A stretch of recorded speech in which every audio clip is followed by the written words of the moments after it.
Welcome, everybody. Welcome back to another webisode of Adulting 101 with me, your friendly Heather.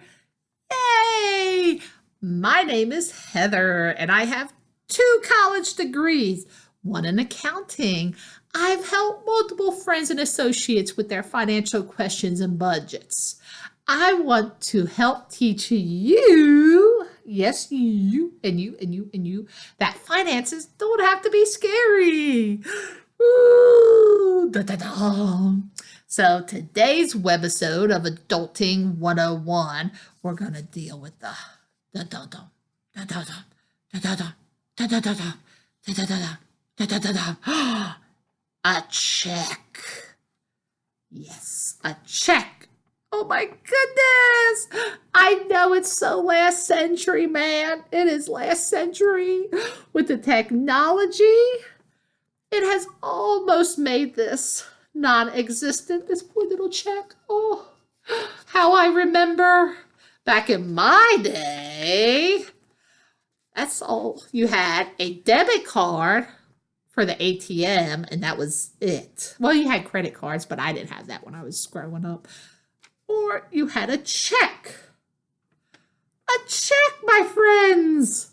Now, I know these days you probably don't have a check or a checkbook, but I recommend to everybody listening, get yourself some checks, even if it's just a couple checks.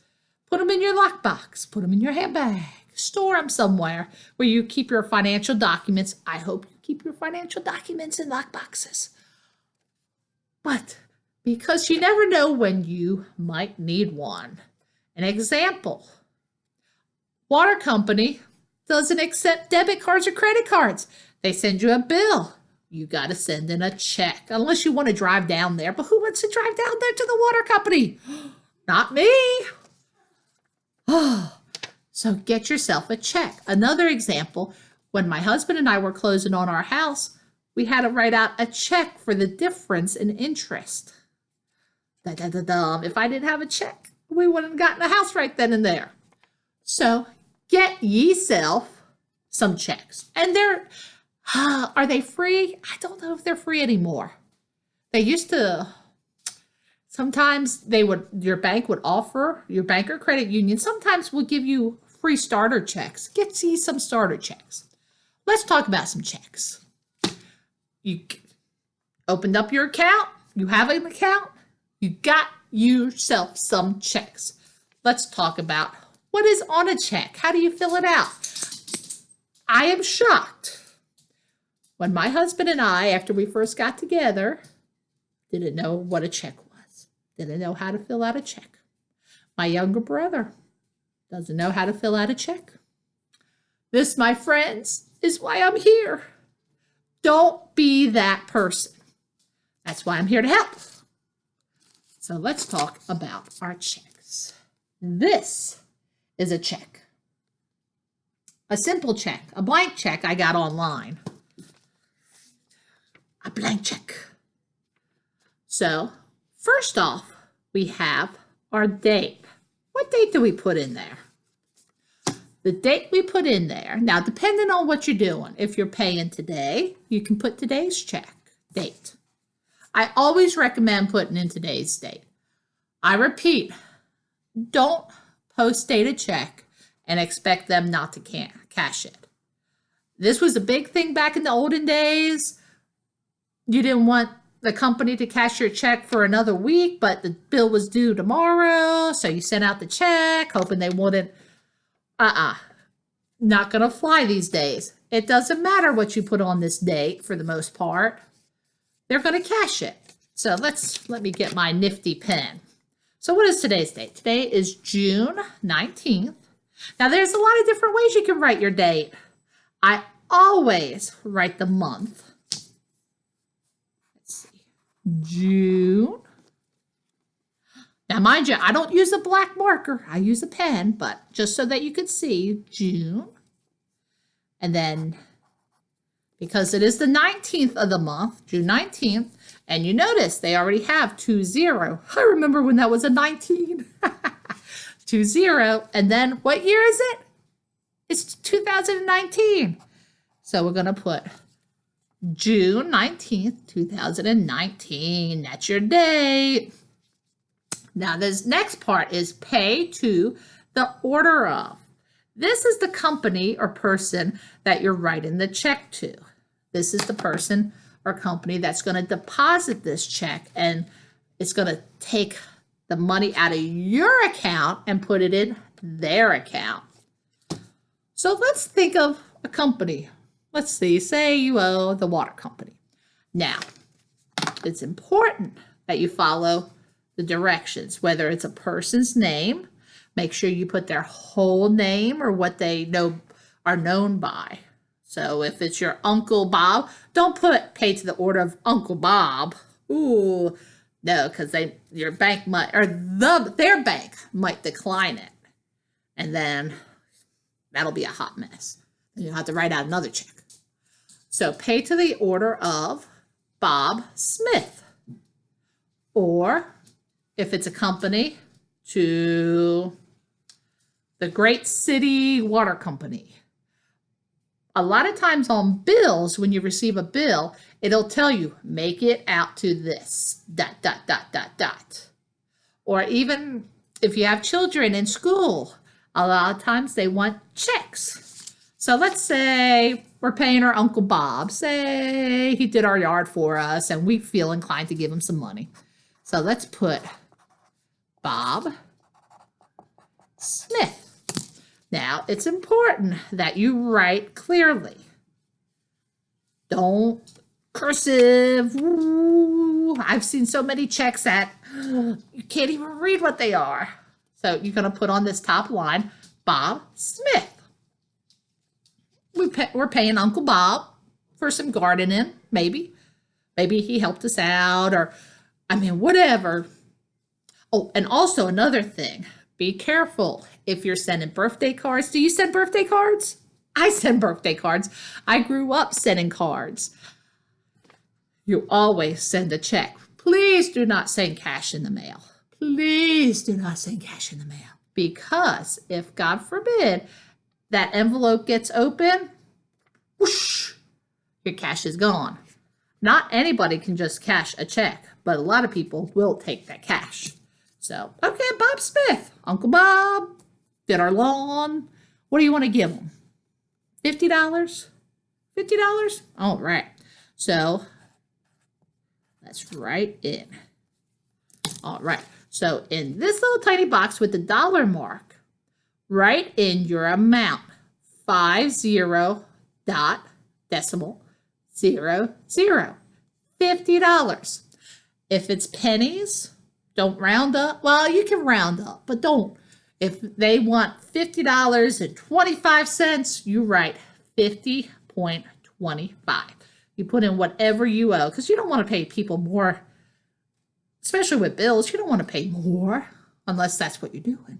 So then we go to this next line under Bob Smith. It has the dollars at the end. Dollars. Long line.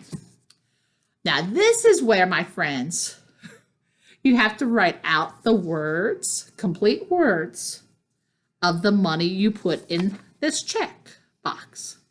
You put $50, you're going to write 50, F-I-F-T-Y. You write 50 because it's an even 50, plus. Now, what I do is, if it's 50, it doesn't matter if it's 50, if it's 51. If it's 51, I would do 50 plus O-N-E plus 50 plus 1. But since it's a simple 50, I'm leaving 50 there.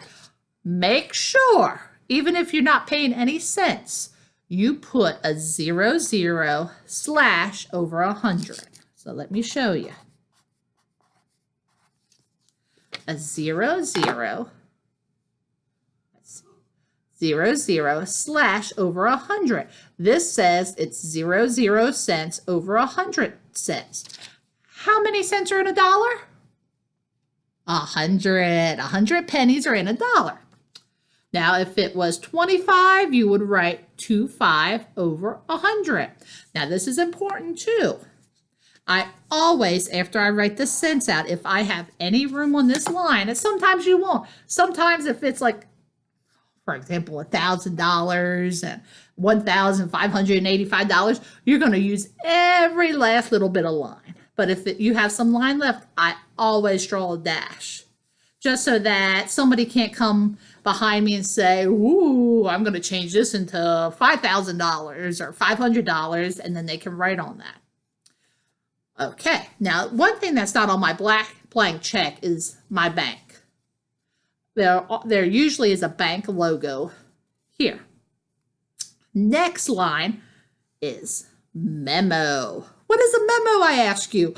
Another term from the back in the olden days. A memo is what this check is for. Now, I'm going to tell you the cashiers get a kick out of reading memos, if they do read them.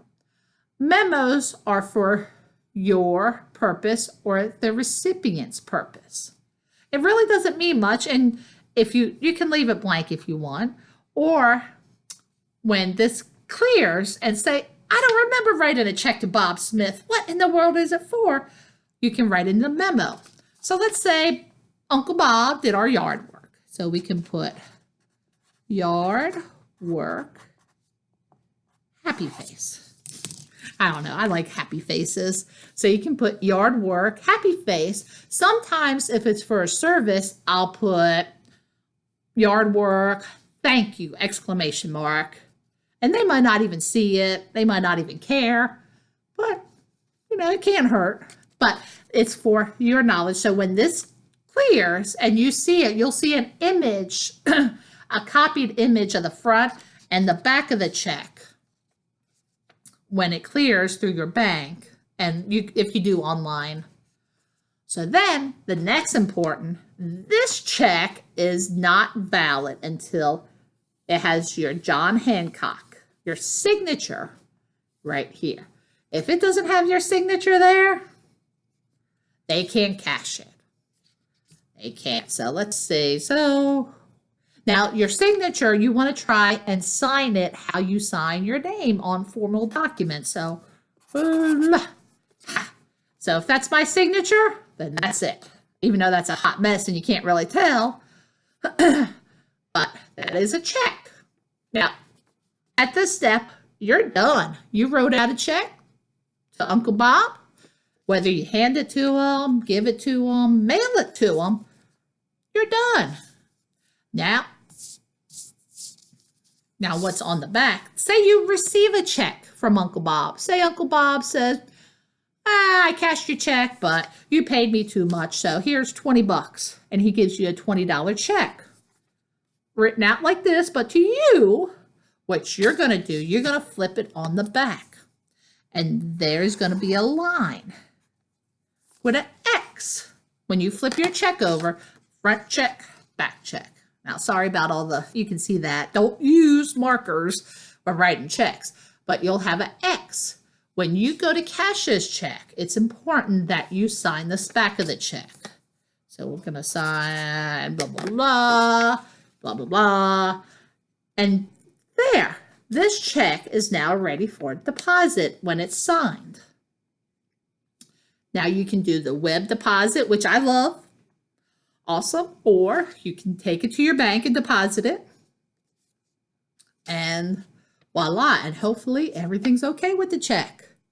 Because sometimes if you deposit a check, if you receive a check and there's not enough money in that person's bank, you get a fee. So that is kind of bad, and I will tell you though, these days, if you do write a check to a lot of companies, Walmart, Target, a lot of them have the electronic checks register. So if you don't have the money in there, it will reject it. So make sure you got money in there before writing a check. I will tell you a funny story. I think I was 16. I had just gotten my first job at Target. And my mom, who's an accountant, love her to death, she was trying to teach me how to do my checkbook and pay my bills, which I didn't have a lot of bills. I had my car and car insurance, but she was trying to teach me. And one day I went to go, my bills were due, right? Due within a week. And back then you had to send checks. You got the paper bills. So I wrote out like 5 checks and mailed them. And then my mom, she sat, because she would sit down with me to go over my checkbook, which I'll teach you about that in another episode. And she was like, Heather, you haven't gotten paid yet. Why did you mail these checks? I'm like, but they're due, Mom. I had to pay them. Ah, but you have nothing in your bank account at the time because I had just started working. So valuable lesson. And I ended up with 5 overdraft fees. That was not good back then. But lesson learned. So I hope I've helped you with a check. Yay! I hope I explained it. And if you want to practice, there's blank checks on Google. Download them and practice writing them. It doesn't hurt if you learn. So that's it. And I hope I was helpful with you. Thank you. And I hope you have a great day. Goodbye.